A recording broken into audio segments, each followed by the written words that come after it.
Assalamualaikum warahmatullahi wabarakatuh.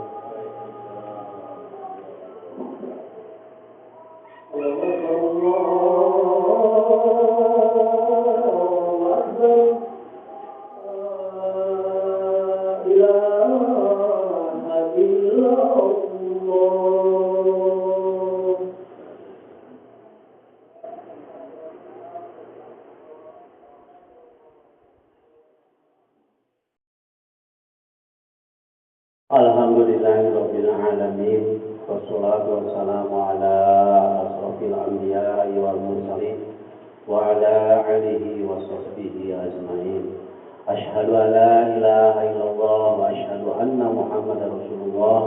Innallaha wa malaikatahu yusholluna 'alan nabi ya ayyuhalladzina amanu shollu 'alaihi wa sallimu taslima. Allahumma sholli ala sayyidina Muhammad wa ala ali sayyidina Muhammad. Rabbi shrah li sadri wa yassir li amri wa hlul 'uqdatam min lisani yafqahu qawli. Amma ba'du. Qala Allah ta'ala fil Qur'anil Karim, a'udzu billahi minasy syaithanir rajim.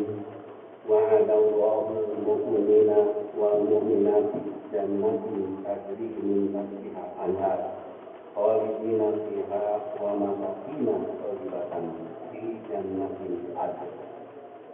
Waridwanu minallahu akbar dzalika huwal fawzul azim. Al-ayat.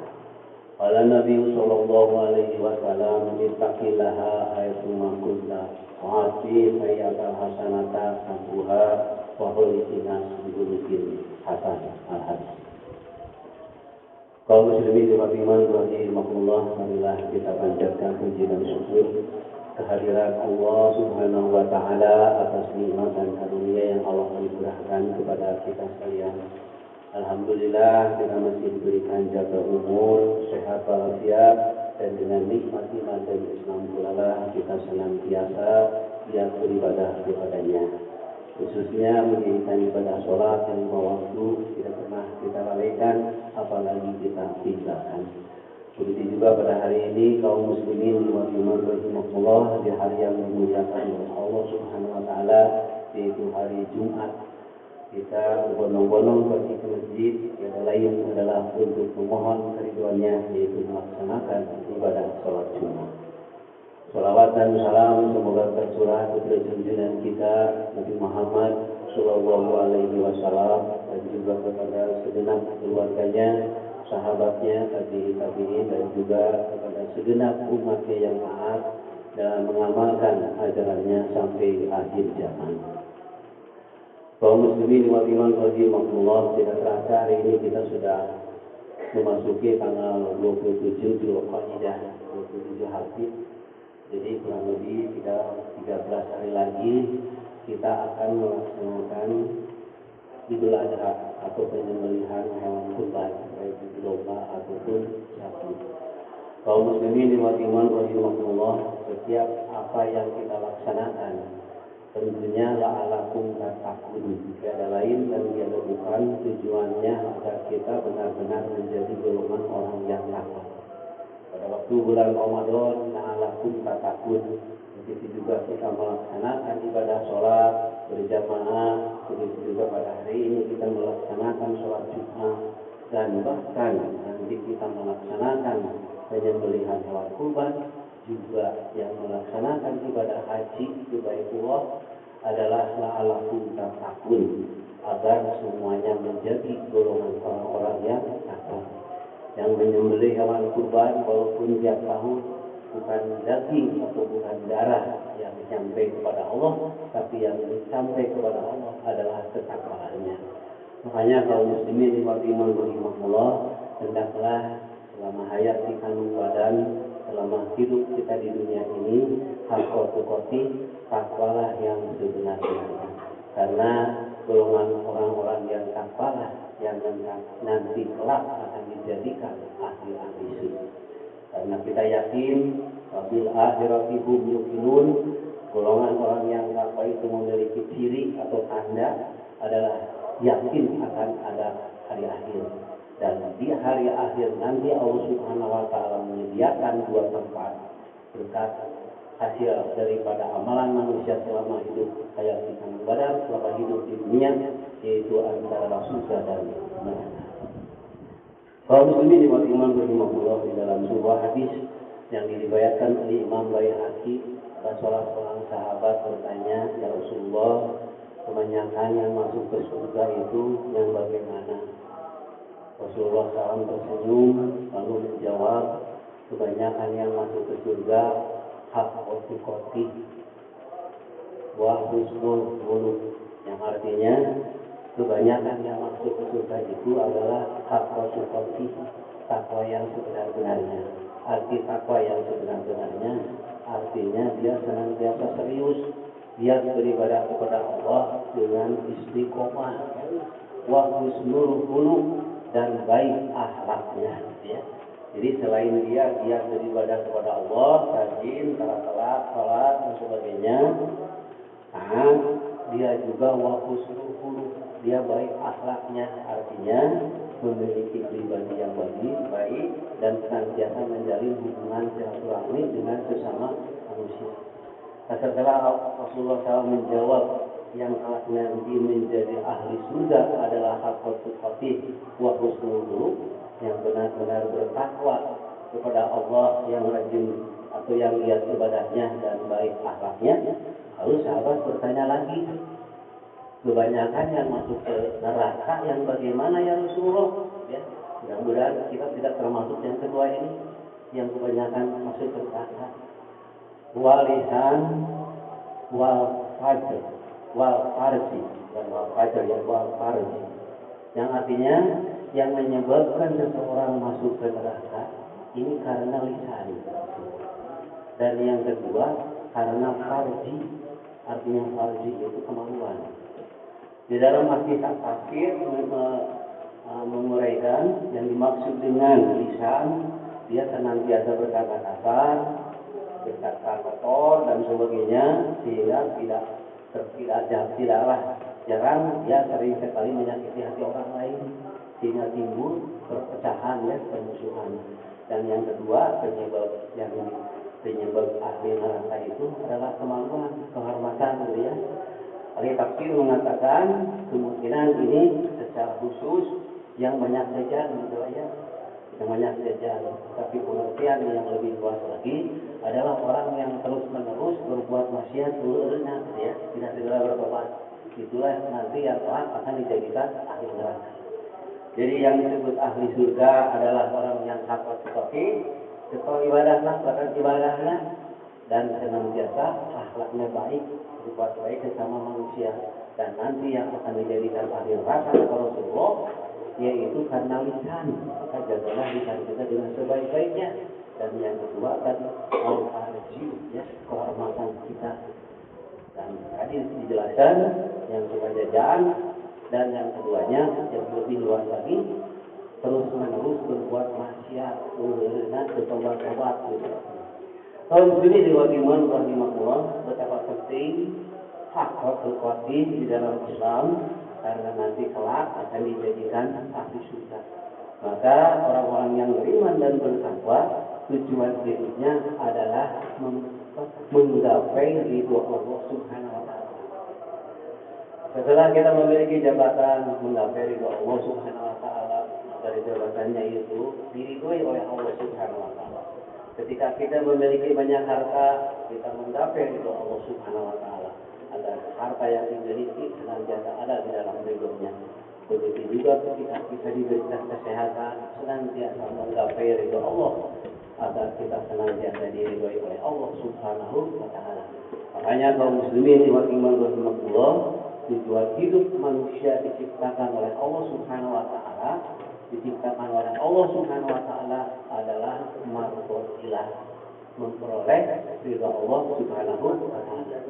Apa hubungannya kalau begitu dengan ibadah? Maka di dalam Al-Qur'an ditegaskan bahwa ibadah itu adalah tugas kewajiban untuk mencapai marqatillah, untuk mencapai ridha Allah.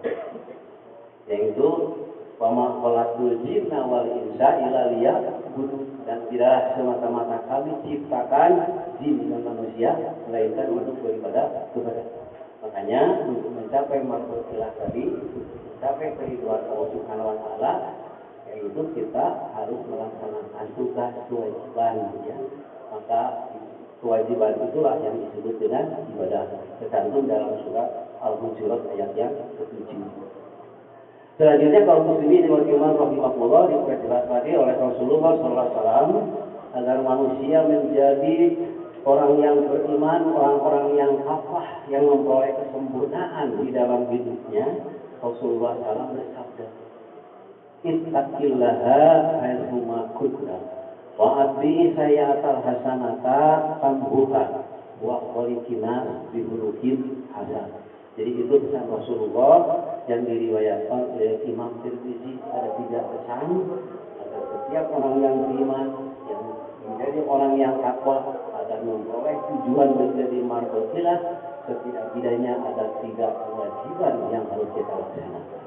Yang pertama kata Rasulullah, aqwatul qatif, takwalah yang sebenar-benarnya. Jadi sering pulang ke tengah-tengah, pulang ke asom, pulang daek-daek didendel ya, daek-daek, rajin-rajin, betul-betul. Jadi harus aqwatul qatif, ittaqillaha haitsuma kunta kata Rasulullah. Bertakwalah kalian kepada Allah, giatlah beribadah kepada Allah haitsuma kunta, di mana saja kamu berada.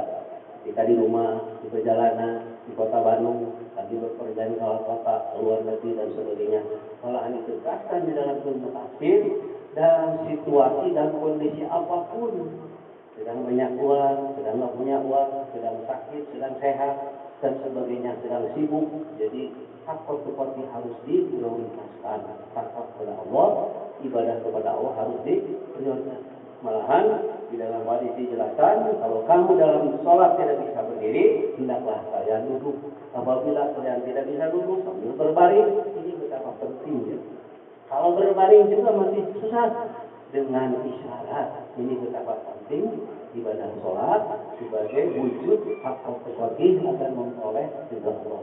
Jadi yang pertama, langkah untuk memperoleh mardotilah kata Rasulullah, ittaqillaha haitsuma kunta, bertakwalah kepada Allah dengan sesungguhnya. Belas tengah-tengah, belas kosong, belas daik-daik gitu ya. Kadang-kadang rajin, kadang-kadang malas. Terus yang kedua kata Rasulullah, wa'at bihi sayyi'atal hasanata tamhuha, yaitu yang kedua, yaitu melaksanakan kewajiban terhadap diri sendiri. Kalau tadi melaksanakan kewajiban terhadap Allah sepenuhnya, nah yang kedua, wa'at bihi sayyi'atal hasanata tamhuha, melaksanakan kewajiban terhadap diri sendiri itu apa? Yaitu adalah kullu bani adama khata'un wa khairul khata'ina tawwabun. Setiap manusia tentunya punya salah, punya dosa dan kesalahan. Nah, kewajiban kita terhadap diri kita sendiri atas dosa yang telah kita lakukan, hendaklah kita segera hentikan, segera bertobat. Maka malahan di dalam sebuah hadis, walaupun dosamu, kesalahanmu sebanyak sepenuh bumi di dalam lautan, apabila kamu bertobat, niscaya Allah itu akan mengampuni segala dosa-dosa. Innallaha ghafurur rahim. Sesungguhnya Allah itu Maha Pengampun dan Maha Penyayang. Jadi kalau kita tidak segera bertobat, artinya terus-menerus berbuat maksiat, maka jangan sampai kita nanti bukan ahli surga tapi jadi ahli neraka. Jadi kewajiban yang pertama adalah kewajiban kepada Allah, dan yang kedua kewajiban terhadap diri sendiri, yaitu untuk membersihkan diri kita dari perkataan dan perbuatan dosa setelah kita bertobat. Kullu bani adama khata'un wa khairul khata'ina tawwabun. Setiap anak Adam pasti punya salah dan dosa, dan yang sebaik-baiknya yang punya salah adalah segera bertobat. Itu di dalam sebuah hadis. Di dalam ayat Al-Qur'an, ya ayyuhallazina amanu tubu 'alallahi jami'an wa taubatan nasuha. Wahai orang-orang yang beriman, hendaklah kalian semuanya bertobat kepada Allah. Wa taubatan nasuha, dengan tobat yang sebenarnya. Jadi jangan diteruskan terus-menerus perbuatan dosa. Kalau itu memang salah, kalau itu memang dosa, nah makanya di dalam hadis tersebut, wa'at bihi sayyi'atal hasanata tamhuha, maka Niscaya apabila kamu bertobat tidak mengulangi lagi perbuatan dosamu, tangguhlah niscaya dosa kesalahan yang sudah akan terhapus. Itu yang kedua ya. Yang pertama kewajiban kepada Allah dengan senantiasa giat beribadah kepadanya. Yang kedua kewajiban terhadap diri kita sendiri, membersihkan diri kita, hati kita, jiwa kita, dan dosa kita yang sudah kita lakukan. Dan yang ketiga wa khuluqinas bi khuluqin hasan, dan hendaklah berhubungan dengan sesama manusia dengan akhlak yang baik, gitu ya. Jadi kewajiban terhadap sesama manusia dari mulai perkataan, jangan sampai karena lisan ucapan kita menyakiti orang lain. Makanya ada kewajiban yang ketiga, berhubunganlah terhadap manusia dengan akhlak yang baik. Makanya kalau kita mengantar jenazah, gitu ya, ada yang meninggal, biasanya ada yang tampil, Ustaz, apabila almarhum selama hidupnya punya kesalahan, baik perkataan, baik perbuatan, baik sengaja atau tidak sengaja, mohon dimaafkan.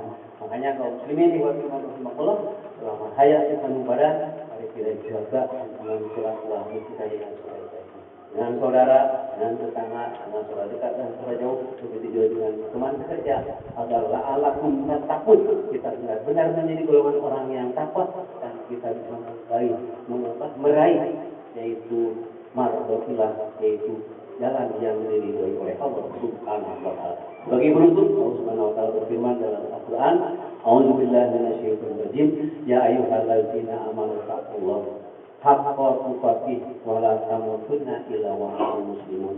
Wahai orang-orang yang beriman, hendaklah kalian bertakwa kepada Allah haqqa tuqatih, dengan takwa yang sebenar-benarnya.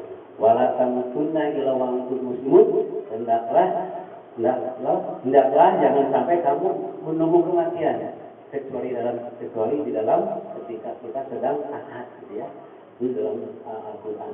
Selanjutnya kaum muslimin diwakilkan rahimakumullah, Allah Subhanahu wa taala berfirman, a'udzubillahi minasyaitonir rajim, ya ayyuhalladzina amanu khulu fi syilmi kafah wa la tattabi'u khutuwati syaitan innahu lakum aduwwun mubin. Yang artinya demikian, wahai orang-orang yang beriman, kalian masuklah ke dalam Islam itu secara kafah. Secara kafah itu secara sempurna, jangan setengah-setengah belakang kosong. Ya, wala tattabi'u khutuwati syaitan, dan janganlah kamu tergoda oleh rayuan setan. Karena ketika kita mau berangkat ke masjid, ketika kita sedang melaksanakan sholat, pasti gangguan setan itu akan terus menggoda kita. Wala tamtuna ila wa antum muslimun, ya. Dan setan itu benar-benar adalah musuh yang menyesat ini.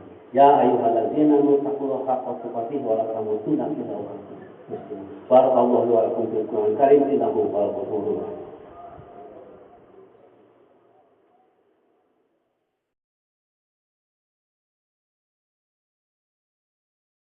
Alhamdulillahirabbil alamin wassalatu wassalamu ala asrofil anbiya'i wal mursalin wa ala alihi wa sahbihi ajmain. Asyhadu an la ilaha illallah wa asyhadu anna Muhammadar Rasulullah. Ya Latif ya Hafiz ya Hafiz ya Syafi ya Latif ya Wafi ya Karim Allah. Hasbunallahu wa ni'mal wakil, ni'mal maula wa ni'mal nasir. La haula wa la quwwata illa billahil aliyyil azim. Kaum muslimin bagaimana berkumpulah dalam khutbah yang kedua, yaitu kesimpulan dari khutbah yang pertama. Tujuan hidup kita sebagai orang yang beriman adalah maksudnya memohon keridhaan Allah Subhanahu wa taala. Adapun tugas dan kewajiban kita agar mencapai keridhaan Allah tiada lain dan tiada bukan adalah dengan melaksanakan ibadah dengan sebaik-baiknya. Maka untuk mencapai kesempurnaan agar kita menjadi ahli surga, yaitu kita melaksanakan 3 kewajiban. Kewajiban yang pertama kepada Allah, yaitu haqqa tuqatih, belajar senantiasa giat beribadah kepadanya. Yang kedua, kewajiban terhadap diri kita sendiri, membersihkan dosa dan kesalahan yang telah kita lakukan untuk segera bertobat. Dan kewajiban yang ketiga, wa khuluqin hasan, berhubunganlah dengan sesama manusia dengan sebaik-baiknya. Apabila kita mungkin pernah punya kesalahan, hendaklah saling memaafkan. Marilah kita menunjukkan kepala sejenak, mengucapkan doa kepada Allah Subhanahu wa taala. Mudah-mudahan kita senantiasa ada dalam barokah rahmat dan ridha Allah Subhanahu wa taala, dan kita ada dalam benar-benar orang yang hak tuqatih, takwa yang sebenar-benarnya. memperoleh keridhaan insya Allah Subhanahu wa Ta'ala dan dijadikan ahli-ahli surga. A'udzubillahi minasyaitonirrajim. Bismillahirrahmanirrahim. Alhamdulillahirabbil alamin hamdan syakirin hamdan na'imin hamdan ya abin ya amahu ita fi majidah. Rabbana wa lakal hamdu kama yanbaghi li jalalatika wa azimi sultanik. Allahumma shalli wa sallim ala sayyidina Muhammad wa ala alihi sayyidina Muhammad. Ya Latif ya Qafi ya Hafiz ya Syafi ya Latif ya Wafi ya Karim Allah. Amin ya rabbal alamin. Allahumma ighfir lil mu'minina wal mu'minat wal muslimina wal muslimat al ahya'u minhum wal amwat. Birahmatika ya arhamar rahimin. Allahumma inna nas'aluka salamatan fid din, afiatan fil jasad, wa ziyadatan fil ilmi, wa barakatan fil rizqi, wa tawbatan qabla maut, wa rahmatan inda maut, wa maghfiratan ba'da maut. Allahumma hawwin alaina fi syaqawatil maut, wa najatna minan nar wa afwa inda hisab. Rabbana la tuzigh qulubana ba'da idh hadaytana wa hab lana min ladunka rahmah innaka antal wahhab. Rabbana zalamna anfusana wa illam taghfir lana wa tarhamna lanakunanna minal khasirin. Rabbana taqabbal minna innaka antas samiul alim wa tub alaina innaka antat tawwabur rahim. Rabbana atina fid dunya hasanah wa fil akhirati hasanah wa qina adzabannar. Ibadallah innallaha ya'muru bil 'adli wal ihsan wa ita'i dzil qurba wa yanha 'anil fahsya'i wal munkar wa yadhkurukum la'allakum tadhakkarun. Wa dzikru akbar. Amin ya rabbal alamin. Walhamdulillah rabbil alamin. Allahu akbar. Asyhadu an la ilaha illallah wa asyhadu anna Muhammadar rasulullah.